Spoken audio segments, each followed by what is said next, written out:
Well, today we're going to look at a classic on gun news and reviews, the Winchester Model 94. This one dates to 1960. I purchased this from the original owner who purchased it himself prior to going into the Army in 1960. It's a beautiful looking rifle, and in the right light, it almost looks like a new rifle. It certainly is not. It's hunted many a deer. This was developed by John Browning, who was known to dabble in guns.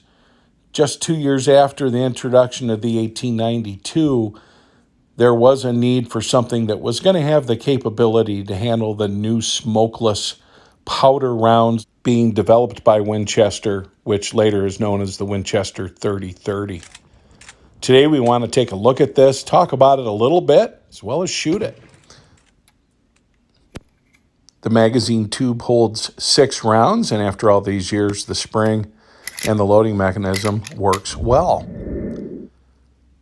Pre-1964 is desired in this particular model because in 1964, changes were made to manufacture it cheaper, and a lot of people believe that it lost not only its functionality, but its look as well. They changed the metal. It was no longer using billet-forged blocks that were undergoing long processes in milling, such as this, and went to cheaper methods, which may or may not have impacted the functionality. So invariably, somebody's going to ask me, hey, how does this compare to the Marlin 336? And that's a real good question. Now, I don't have enough trigger time with this to really make any kind of pronouncements whatsoever, but initial impressions so far, here's what I like about this particular rifle a little bit better is it balances well, it's got a smaller profile, and it's easier to carry around if you don't want to use a sling type of scenario, which I wouldn't with this type of firearm. On this channel, we've reviewed multiple 336s in both 30-30 as well as 35 Remington. Very accurate guns, very reliable, especially when you put a peep sight on them like you see here. I found this to be every bit as accurate as a Marlin 336. I wouldn't be a bit surprised if it might be a little bit more. I'll take this barrel in its condition over micro grooves, for example.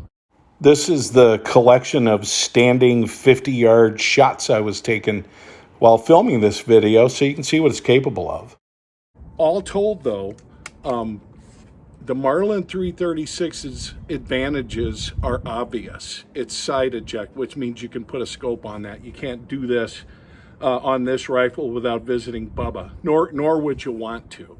The straight up ejection of this can be a little bit annoying. I shot this without a hat, as you saw in the videos, and I could definitely see having a brim might be a good thing. What you're watching right now are my very first shots with this Winchester 94. A little bit of hang up on the cycling. We'll talk about that, something we were able to remedy.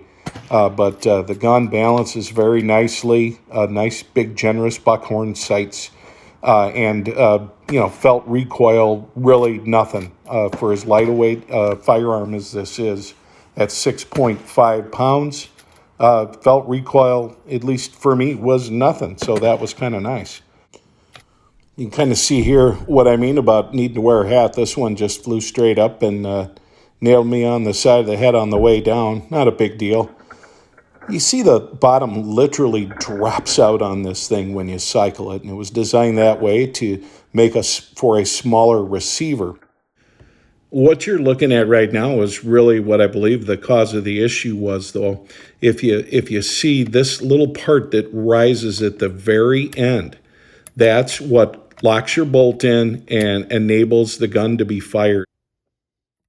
The other thought I had was maybe the ammo was at issue. What you see on the left is what I was using, the Hornady.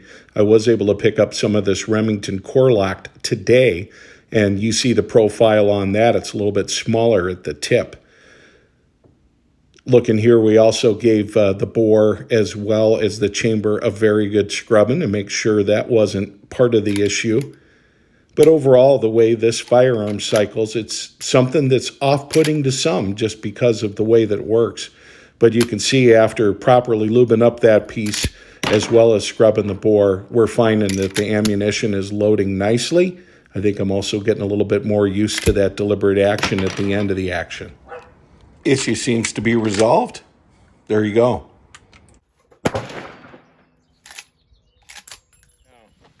Here you see me shooting an 1873 Winchester in 38 Special. A lot more of a speed gun. And 1894 Winchester was not designed for that so much.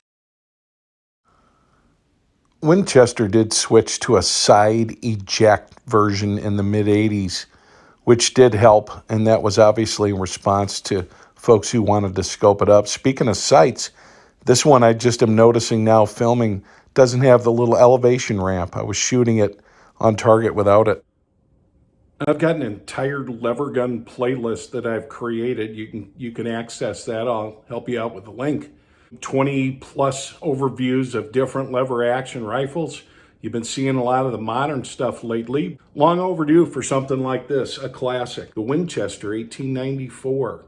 They're still available through foreign manufacturers. Some say they're good firearms. I don't want to tell you they're not because I don't know much about them, but love to see your comments if you do. I want to appreciate you watching. As always, this is David Drake for Gun News and Reviews. If you like our content, if you like our news stories, please like and subscribe. Tell your friends.